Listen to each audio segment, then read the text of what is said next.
महापुराण में प्रदोष व्रत कथा के अंतर्गत प्रदोष काल में किया गया पुण्य दान सत्कर्म भजन एक लोटा पानी का भी सतभाग हमारे भाग्य में है। जिस व्यक्ति के रीढ़ की हड्डी में परेशानी हो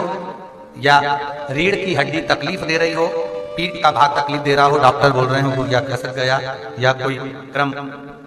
मान लो कोई मस्तिष्क से जुड़ी बीमारी हो, ट्यूमर हो गया हो, कोई कुछ हो गया हो, गांठ पड़ गई हो मस्तिष्क के अंतर्गत, तो शिव महापुराण की कथा कहती है प्रदोष के दिन,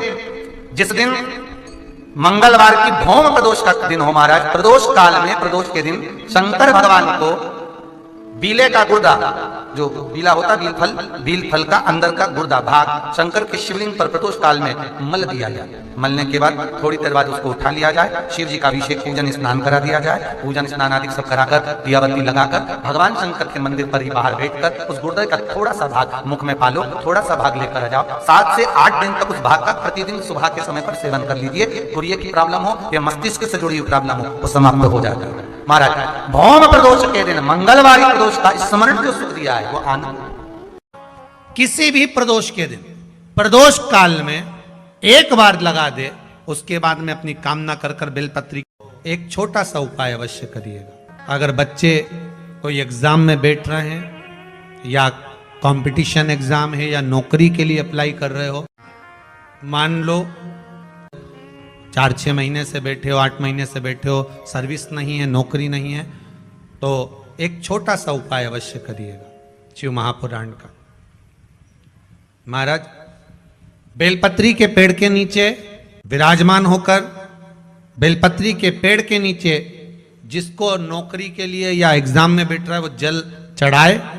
बेलपत्री के पेड़ के नीचे थोड़ा सा दूध चढ़ाए, फिर जल चढ़ाए और अपने राइट भाग में घी का दिया और अपने लेफ्ट भाग में तेल का दिया।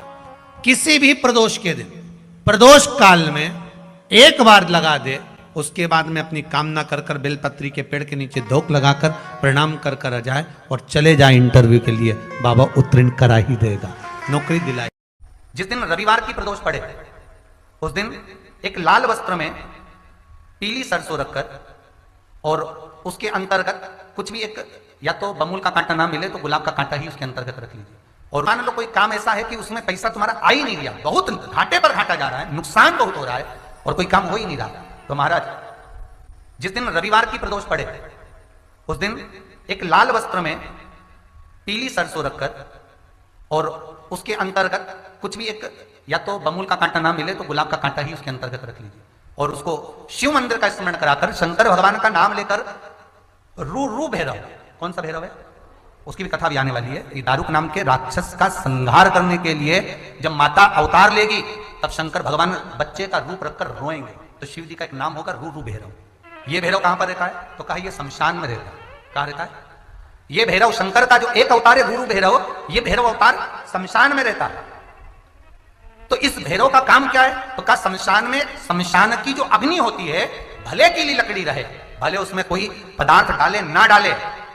थोड़ी देर में वो अग्नि रू आवाज, हल्की सी शमशान की जो अग्नि जलती है उसमें एक आवाज आती है। आप वैसे कोई अग्नि जलाएंगे ना तो आवाज नहीं आएगी, ध्यान देना। हमारे शमशान में अगर जो लोग गए होंगे मुर्दा जलाने के लिए, तो अगर वो एकांत में बैठेंगे तो उसमें से एक आवाज आती है रू रू। तो शिव पुराण कह रही है कि उस सरसों को, कांटे को रू भैरव का नाम लेकर जिस व्यापार जो नहीं चल रहा है, दुकान जो नहीं चल रही है, उस दुकान के सामने, उस व्यापार के सम्मुख में उसको जला दिया जाता है। ये करा जाता है रवि प्रदोष के दिन महाराज। कौन से प्रदोष? रवि प्रदोष के, जो सुख का भान कराती है, व्यापार की उन्नति के लिए, समृद्धि के लिए, लक्ष्मी के लिए इसका प्रयोग किया जाता है। तो यहां पर दारुक नाम का जो असुर है, दारुक नाम का जो राक्षस है, उसका एक ही कहना है कि मैं मरूं, मना नहीं है ब्रह्मदेव पर, वो मरने का। नंदी का एक पांव जो ऊपर होता है, आप लोग दर्शन करे होंगे शंकर जी के मंदिर में नंदी के, तो नंदी का एक पांव उठा हुआ होता है, एक पांव नीचे की ओर होता है। हड्डी से जुड़ा हुआ रोग, नेत्रों से जुड़ा हुआ, मस्तिष्क से जुड़ा हुआ कोई रोग रहता है तो एक नीले कलर का फूल आता है महाराज, उस फूल में हल्दी डालकर गुरुवार का प्रदोष पड़ने पर जो नंदी के पांव के पास समर्पित कर देता है महाराज, उसका रोग धीरे धीरे समाप्त होने लगता है। लिंग पुराण कहती है कि नंदीश्वर भगवान के सामने जो पुष्प समर्पित करा जाता है उसको, ये तो लिखा था स्कंद पुराण और शिव पुराण, लिंग पुराण कहती है जो फूल आपने समर्पित करा उसको लाकर पानी की बाल्टी में डालकर आप स्नान भी कर सकते हो, उससे भी हड्डी के जितने रोग होते हैं उसमें आराम लगने लगता है। जैसे कहीं शरीर नहीं चल रहा, हाथ झुन्न पड़ रहा है, हाथ काम नहीं कर रहा, हाथ में झुंझुनी आ रही है, कंपन आ रहा है, जैसे मान लो कोई काम, चाहे वो शनिचरी प्रदोष हो, चाहे रविवार की हो, सोमवार की हो, मंगल की हो, बुधवार की हो, गुरुवार की हो, शुक्रवार की हो, शनिवार की हो, कोई भी वार की हो, प्रदोष काल में शाम का समय सूर्य डूब रहा हो, बस डूबा ही हो, और उस समय पर केवल 3 दिन ऐसे रहेंगे,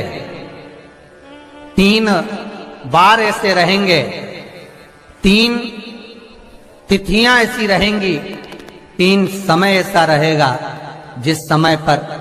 तेरे द्वारा निर्मित शूल को भी शिव धारण करेगा और जगत का कल्याण करेगा।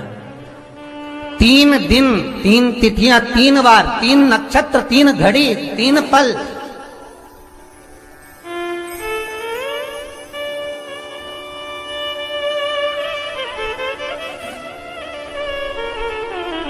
जिसमें बाबा शूल भी धारण करते हैं,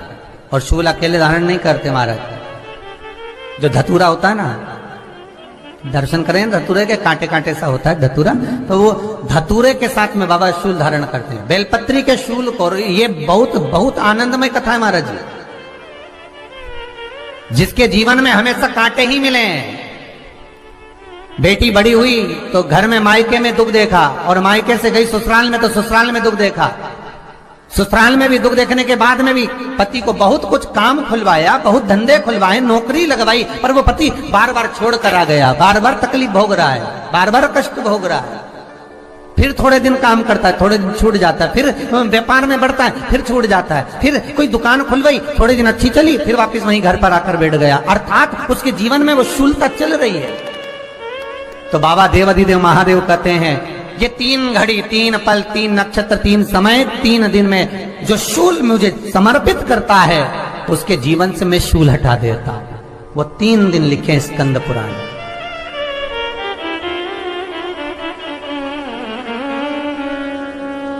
महाराज बैसाख महीने में जो प्रदोष आती है,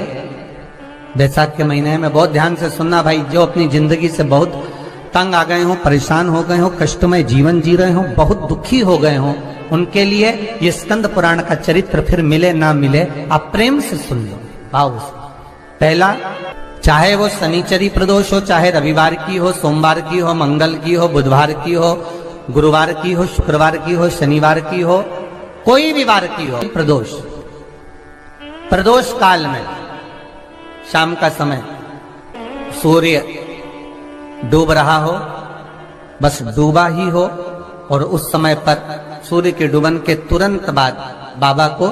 धतूरे के साथ में बेलपत्री ना चढ़ाते हुए, बेलपत्री के वृक्ष के 7 कांटे बाबा के शिवलिंग पर समर्पित करे जाते हैं महाराज,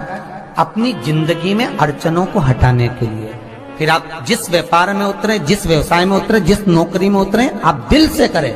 आपको तरक्की मिलेगी। आप हार नहीं सकते, नीचे नहीं आ सकते, उन्नति पर ही चढ़ेंगे। एक वैशाख मास की प्रदोष, दूसरा शिवरात्रि के दिन मध्याह्न का समय महाराज, जो बड़ी शिवरात्रि होती है माघ की, बड़ी शिवरात्रि के अंतर्गत मध्याह्न का समय, दोपहर के ठीक 12 बजे, चाहे फिर वो कोई भी दिन हो हमारा, शिवरात्रि जिस दिन पड़ रही हो,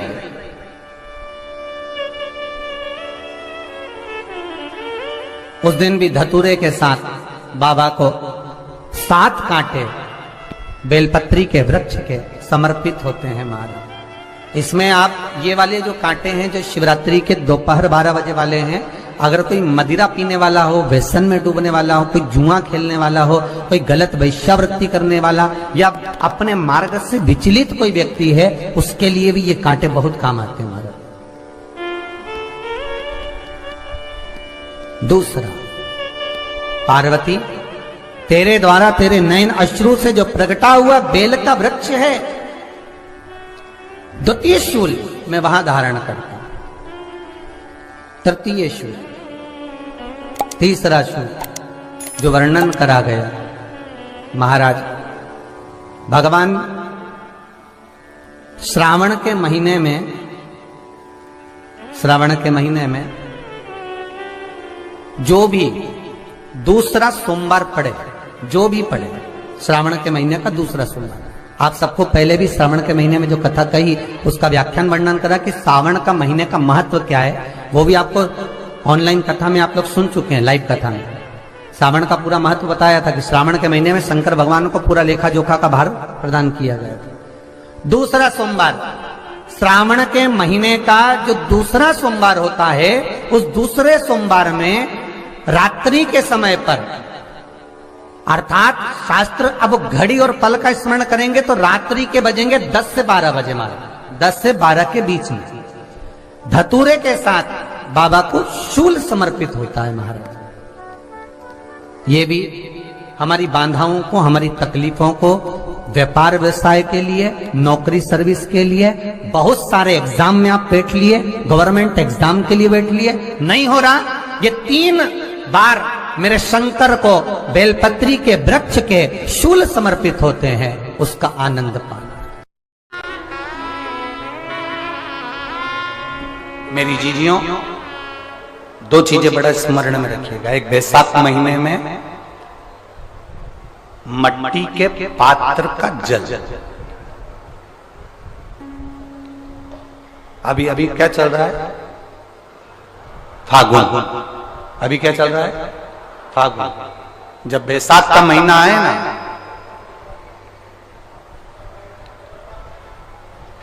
जितने यहां बैठे और जितने आस्था चैनल पर सुन रहे और जितने फेसबुक यूट्यूब पर कथा श्रवण कर रहे, जितने मोबाइलों पर देख रहे हैं, प्रयास करना, बैसाख के महीने में मिट्टी के पात्र में जो रात्रि भर जल रखा हो, मिट्टी के पात्र में, अगर आपके पास में घड़ा हो, हंडा हो, नी हो, तो दिया हो, दीपक हो, कुल्लड़ हो, कोई भी तुम्हारे पास में जो मिट्टी का पात्र, उसमें जल भरना। वो जल बैसाख के महीने की किसी भी सोमवार के दिन, किसी भी सोमवार के दिन, बैसाख महीने या किसी प्रदोष के दिन या बैसाख महीने के शिवरात्रि के दिन, वो मिट्टी के पात्र का जल अपने घर के प्रत्येक व्यक्ति का स्पर्श कराकर उस मिट्टी के पात्र के जल को तांबे के पात्र में डाल लीजिए और घर के प्रत्येक व्यक्ति का स्पर्श करा लीजिए और शंकर भगवान पर कुंदकेश्वर महादेव के नाम से समर्पित करिए। कुंदकेश्वर महादेव,